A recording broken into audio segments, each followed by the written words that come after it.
jamaa zangu waliozungumza jana, hakuna miongoni mwao wamewahi kuwa kiongozi wa kuchaguliwa kwenye chama chetu kwenye ngazi yoyote. Wamekuwa makao makuu ya chama, wazungu wanasema as long as I can remember, kwa miaka zaidi ya 20.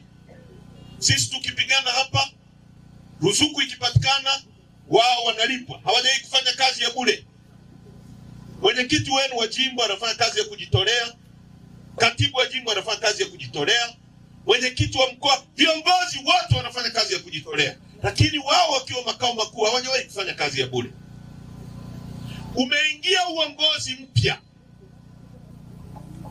umechagua viongozi wengine, kwa sababu chama hiki ni kikubwa. Watu wengine, umekuwa makao makuu kwa miaka 20, miaka 15, miaka 22. Tumeteua watu wengine. Anapoingia mtu, hata anapoingia rais, anaandaa baraza lake la mawaziri, anaweka jingine. Lissu ameingia, ameunda baraza lake la mawaziri jipya. Imekuwa nongwa. Imekuwa nongwa. Oh, chama hiki kuna ubaguzi. Simuliwasikia jana? Kuna ubaguzi. Tunabaguliwa.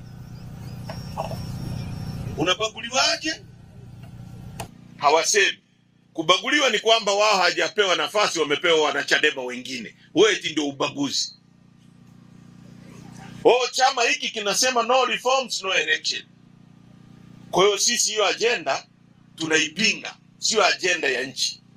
Nani miongoni mwenu hapa Nkwenda ambaye anasema leo tukienda kwenye uchaguzi jinsi ulivyo mnaweza kupata mbunge au diwani? Nani miongoni mwenu anasema hivi? Kuna mtu hapa anasema tukienda kwenye uchaguzi tutapata madiwani? Kuna mtu anasema tukienda kwenye uchaguzi tutapata mbunge?